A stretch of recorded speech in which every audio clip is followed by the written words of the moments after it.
Hey guys. Hope you guys can hear me. If you got any questions, just type them right over here on the little chat screen here, and hopefully I can read them, send them out.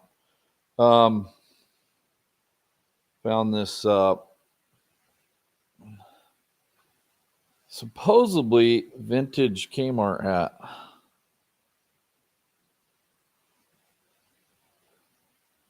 I had to get it. Anyways, hope you guys are having a good day. Just want to talk a little bit. Looks like they're going to announce the date, hopefully today or tomorrow, of when our show is going to air. I don't know if Freddie and Juan's show is the same time. Probably. I think we're rolling together. Hey, Dan from the Czech Republic. Anyways, just wanted to connect with you guys a little bit. We're the melt off up at the mine is actually getting pretty insane right now. All the creeks, everything is, all the rivers are blown out, and they had so much snow that now that it's starting to warm up there at the mine, we're actually pumping water out of the cut, but we're like also just dealing with this melt, and it's unbelievable. So like even the road, they've gotten to about out of 90 miles outside of Nome, you got I think they've cleared maybe 40 miles of the road out. So it's been like a pretty, anyways, here's Henny on here from South Africa. Good to see you, buddy. Anyways, I'm going to bring on Jamie from Barco Pump. We use Barco to actually move our water. Mining is a lot about, water movement and for sluicing and everything. Jamie, how you doing, man? Good. How you doing today? Live. I'm all right, man. So tell us about the units that we leased from you guys. They're big, I know that. What do you remember? I mean, I believe if I off the top of my head, we're pushing about 50, 60 feet up from of head, and then I think we're moving about 2,200 gallons a minute. Do you remember what units that we had, and what you can tell me about our water pumps for our wash plant? Yeah, they're packaged by Barco, and we bought the pump ends from Gorman Rupp. They're 10x8 pump ends, which means 10-inch suction, 8-inch discharge. And if I remember right, they had Tier 3 John Deere 325, 350 horsepower engines. And we wanted to go with the Tier 3 to kind of keep you from running into the after treatment problems that can be seen in, extreme climates with the final Tier 4 engines. In those Tier 4s, are you guys, I know everybody's having to go to those, and so the people that don't understand or know what we're talking about, those are the motors that have all the extra, emissions control on there, and that use DEF, and they've got to shoot just enough fuel in there to keep them running, but not too much, and then they need to deal with the carbon afterwards. I don't know. Tell me about Tier 4 as opposed to Tier 3. Tier 4 is another genius move by our government that thinks they know how to build engines better than the engine manufacturers. So they wanted to reduce everybody knows what the black smoke coming out of the diesel trucks looks like. So they wanted to clean that up on off-road engines as well. So they want to reduce the particulates coming out of that exhaust. So they use a variety of different types of after treatments DOC, DPF filters, SCR with DEF fluid, and some are internal to the engine, some are external to the engine. So they're add-on components, some of them. And basically right now, a lot of the engine people tell me the air coming out of a diesel engine is cleaner than the air going into it. But with that, you get a lot more maintenance features you have to deal with. Sometimes the fuel efficiency isn't as well because now you're dealing with extra components to power. You have to run them at a high temperature, especially with the DPF filters, because it catches the particulates and then they burn the particulates out to a finer particulate. Yeah. Well, we're running these units. We're pulling our water out from the pond. We're going up about I went with an HDPE line. It's an 8-inch line. And we're pushing, quite a bit of volume up the hill. And then they call that head, like the amount of water that you're pushing uphill. When it gets to our wash plant, some of the water, we go into a manifold box, right? And then some of our water goes into the hopper. We route some of the water down our trommel so that we're spraying the dirt off the rocks. And then some of the water is actually going down into our new system that you'll see it in the show on our sluices. But I think overall, we're probably running somewhere in that 20-something 100 gallons a minute. Tell me a little bit about your company real quick, because I know, many years ago we were with Pioneer, but we had switched to you guys, and it's just been a good relationship. You guys are tell me about, I think you're based out of what city in Texas are you guys out it's Wiley, Texas. It's outside of Dallas, kind of, I believe, northeast of Dallas, not too far. They were established in 1973 as a rental company. Okay. And the current ownership, when they took control of the company, they decided to do away with all the other equipment rentals and just focus primarily on pumps and generators. And now we're primarily pumps. That's about it. In the 80s, we have quite a few units in our fleet, maybe a couple hundred, to service the Texas, West Texas, Oklahoma, and areas like that. And we decided we wanted to package our own pumps instead of buying them from Gorman-Rupp and Cornell. So we reached an agreement with those entities and purchased their pump ends from them. We became OEM suppliers for the engines: John Deere, Cummins, Deutz, Yanmar, pretty much all of them. And it means we're a service center for them as well. So we not only know pumps, but we know the engines as well. Then we hired a bunch of welders, and we package our own units now. And initially it was just for our own fleets, but now we're into the national sales program, which I kind of am the guy to deal with on that. So that's how we got a hold of you when you decided you needed some new pumps up there. So right now I believe we're the only pump packager that has the 4 top pump ends to choose from when packaging pumps. That'd be Pioneer, Gorman-Rupp, Cornell, and Von Chopper. So we can hit all the markets. That's what I like about being a packager instead of a manufacturer, because you really get to choose, because not every company does 100% on everything, right? I mean, they would like to say that, but they don't. There's certain circumstances where you need a different type of motor and different type of pump, maybe a different type of impeller. Maybe Gorman-Rupp does this well, maybe Cornell does this well. And being a packager like you guys, you get to choose. I don't know. I just think it was a smart move for you guys. And I know you guys are shipping out a lot of pumps. I just saw a big order go out.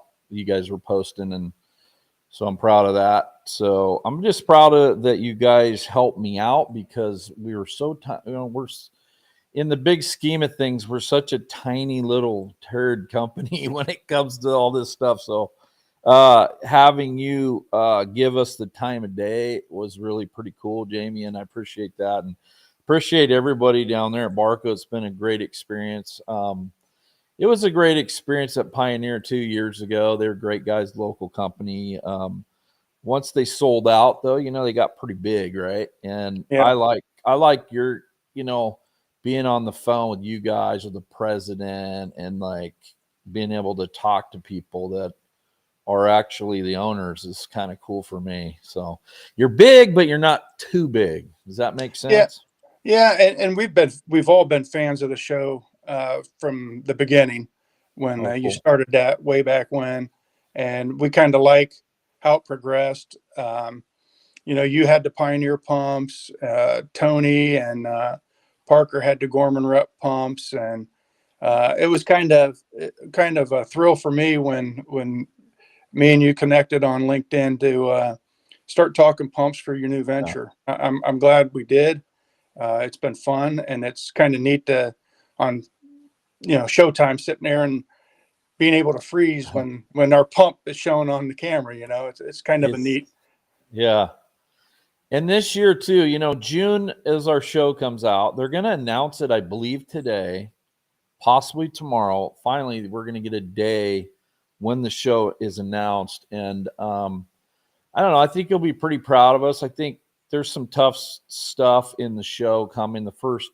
Me and Hunter get into some pretty big arguments and things like that, and so um, I always worry about, because I'm a Christian. I know you're a Christian too, and it's like reality TV always wants to, you kind of go to the lowest common denominator sometimes, and you just hope and trust that the editing, protects both of us, me and Hunter. But you sign up to be in a reality TV show, especially when you're doing hard stuff like mining and things like that. And so I worry about my witness, and I worry a little bit about that. According to the editors and stuff, that it gets better after the first half of the season on the arguing, um, and but I think you guys will be proud of us and proud of your equipment and what happens. And Andy puts on a little bit of a clinic for everybody on mining, and it's pretty cool. There's some really neat stuff. There's a bear runs into camp. I don't know how much they caught of it or anything, and all hell breaks loose. So that's another little tidbit to look forward to in the show. So I don't know what that's going to look like, but I definitely wanted to pull you in, Jamie, because sometimes companies, smaller companies, don't get the kudos, like say a Komatsu does. So I do appreciate it. And this, you guys leasing me pumps is a big deal. Yeah, I think we like to hook up with you because we can do anything special build, design build, one pump for one customer or 30 for another customer. We've done that many times. Uh, so it's kind of neat to be able to take care of that individual guy that the big companies kind of overlook every now and then, because we're that company too. We're the small company. We got like 70, 75 employees. But that's not a lot. It sounds like a lot of employees for a small company, but when you're putting out hundreds of pump units a year, that's not a Yeah. lot. Well, how do people get a hold of you, Jamie?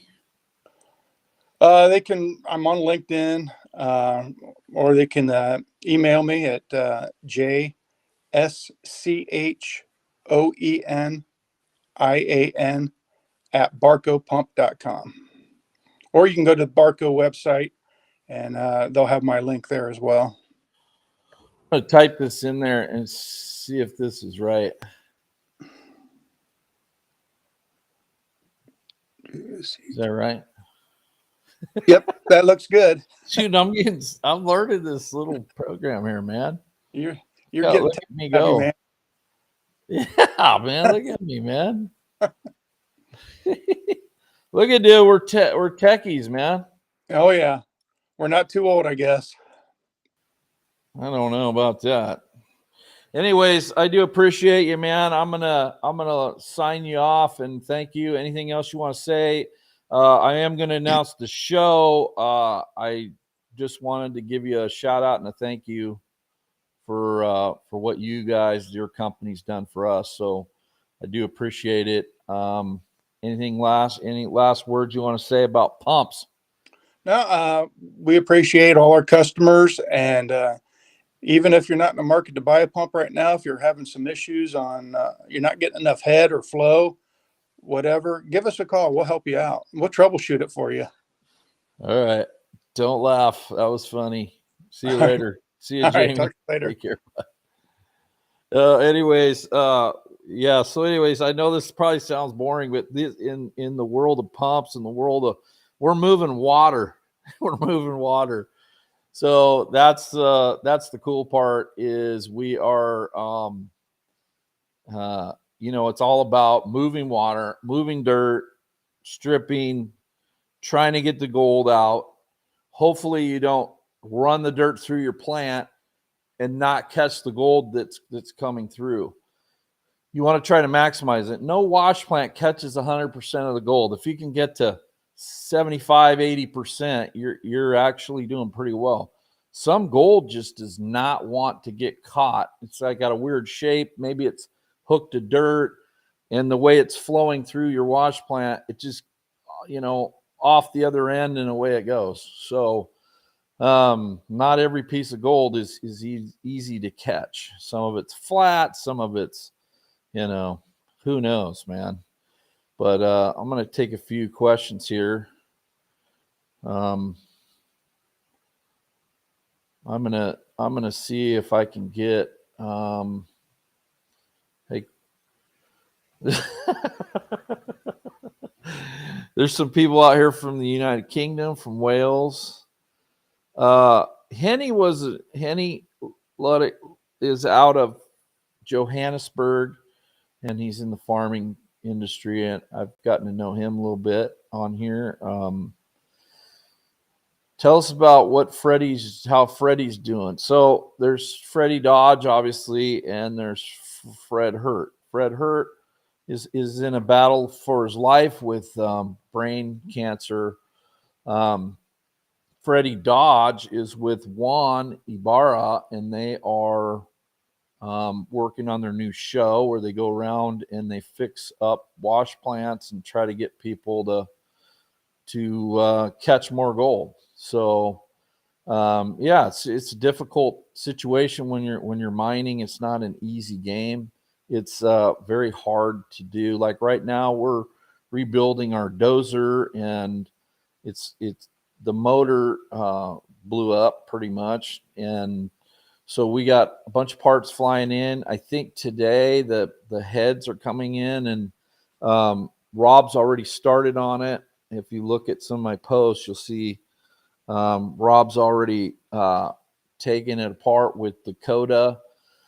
So you have Andy, Dakota, and you have Rob, which we call Tater. Tater, they're all up at the mine. Tater's a mechanic, and they're struggling out there. We've been flying in, supporting them with helicopters and with the parts, and I'm trying to get all the parts are there. I think we have everything they need to rebuild this motor, and it's not easy. Luckily, we have Starlink, and so that if there's any questions or they need to get a hold of anybody, it's just it's an easier situation. I'm going to try to grab another Starlink to bring up there.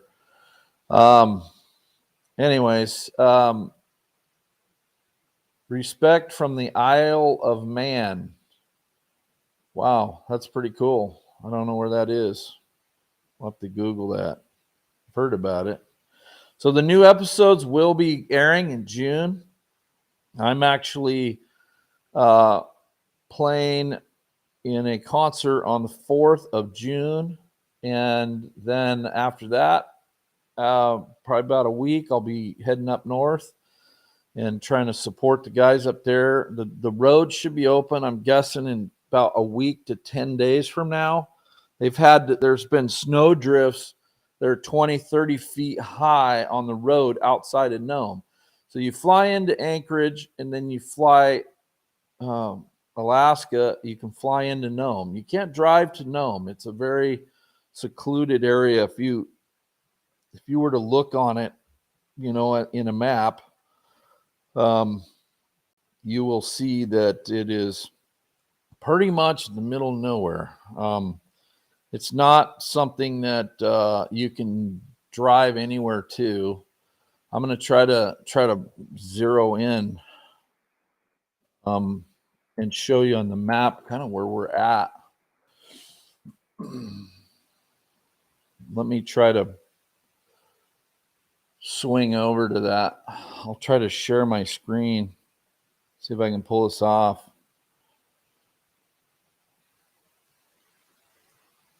Okay, here we are.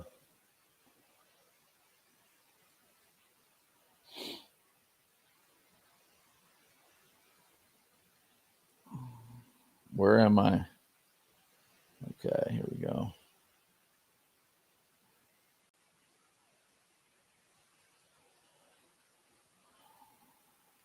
You guys.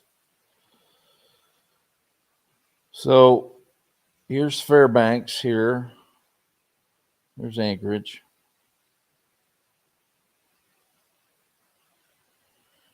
You fly all the way over here to Nome. Here's Russia. Over here, this is Siberia. Okay, guys, this is where we're at. And if you look, here's Nome. So there's a road that goes this way. We'll head this direction west, and then you have east, and you can kind of get out to some of these villages out here.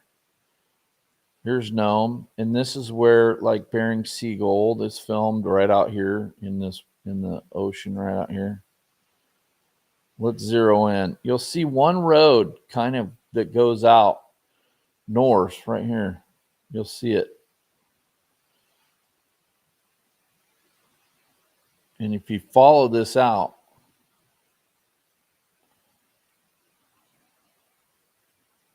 follow this road out. And it comes through here. This is Salmon Lake. Just keep heading north. There's one road. There used to be, years ago, there was a train that ran out here. Wyatt Earp had a bar just right there in Nome. And he spent a lot of time there, I guess. Now, if you look right here, almost to the very end, okay, you'll see it ends right here, and then it goes into a trail, and this goes up to some more mines out here. This is the Cougar Rock River here, and this is the Quartz Creek Runway right here. It's about 3,500 feet long, I would say. But before that, you'll see our mine, which is right here. Turn off here. This right here is an area that I created for the camera crew, and then I'll camp them right there. Their staff is, somewhere around 30 to 35 members team.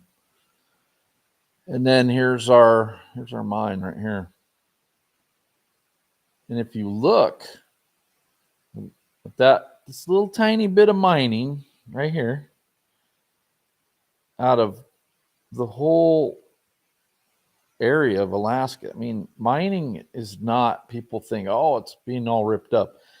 There's so many tiny little areas that are designated for mining. It's not even a thing. And plus with reclamation, guys, We need to boost more mining. Everything that we have, wear, and use is drilled or mined. So you need to remember that. There's everything in your phone is mined. There's gold in your phone and every iPhone. Anyway, so this is the this is the area that we're at. And if you look, where my cursor is, if you zoom out, this is about where we're at. Right? And all the other guys are over here in Canada. They're over here somewhere. We're out way out here. So anyways, just to give you guys, a little bit of an experience there. So yeah, it's tough up there. It's very, very remote. So anyways, I'll let you guys go. Say a prayer for us as we rebuild the dozer. We got to get that thing going. A lot of our momentum died.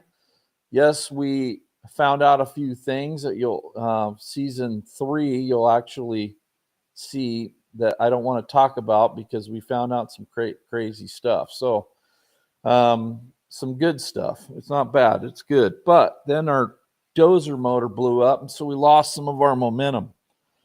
And are we going to catch that momentum back up and do the things that we're actually going to go for? Yeah, that's what we're going to find out. Can we make it, or are we going to lose our butts this year? That's the question, and it's very nerve-wracking for me because I got to pay the bills. And I don't know. I wear this Kmart hat. I found it, and I'm like, I saw a comedian wearing one. I'm like, you know what? I shopped at Kmart as a kid, like a lot of us. We didn't grow up rich, right? And so we got to really remember that, where we come from, and that all good things come from the Lord, and it's a blessing, right? It's a blessing for me to even be up mining. I'm not like Tony or Parker or any of these guys. I have a different reason why I mine, and it has nothing to do with just lining my pockets. That doesn't mean I don't want to get a lot of gold. Trust me, I do, and I have to pay our bills. But when you do it on TV, I'm not just trying to do this for entertainment. There's a reason behind it all, and I really want you guys to see the deeper meaning, and that is that there are families out there that have solid family values, that love God, and that we also cherish the earth. We cherish being a good steward, but we also understand that, that mining is very, very crucial to our survival. And when you overregulate it, you do need regulations, because if you look at Peru, where Parker is right now, all of those areas down there are being decimated by mining. They're not regulated right. And Madre de Dios and everything. And you can go down there and film. And what disgusted me was really what was going on in Guyana, what was going on in Peru, what was going on in Brazil. They're literally ripping the whole rainforest, and they're turning it into a wasteland. So I don't know. I just want you guys to know that there is responsible mining out there, and we're doing it, doing the best we can on anything. So we want to represent the best we can. Brought in Barco Pump because I really love those guys, and they've done a great job for us. And there's some more companies I want to try to promote out here. Don't forget, I'm going to pull up some videos of my trip to Vietnam, and we're going to go through tires. So if you go to toddstires.com, which is hilarious, it's basically a one-man company. There's me, myself, and I, pretty much, and I think it's kind of fun. I'm importing tires from Vietnam. Why Vietnam? It's because that's where gum rubber is actually grown, and the best tires come are made with actual grown gum rubber, not recycled rubber, because those tires they're gonna prematurely wear. They can blow up out in the middle of nowhere. They have a lot of issues to them, and the Chinese have flooded the market with a lot of semi tires that are going down the road. You don't know it, but a lot of the trucks that drive by you have inferior tires underneath them. So, FYI, you're going to learn a little bit about tires just like I am right now. And don't think I know everything about anything. I don't. So, I'm just a chubby kid with a dream, and I'm out mining. I have some really great team members and really great family. So anyways, love you guys. Hope you guys have a great week. Get a good start to our week here. So blessings and take care.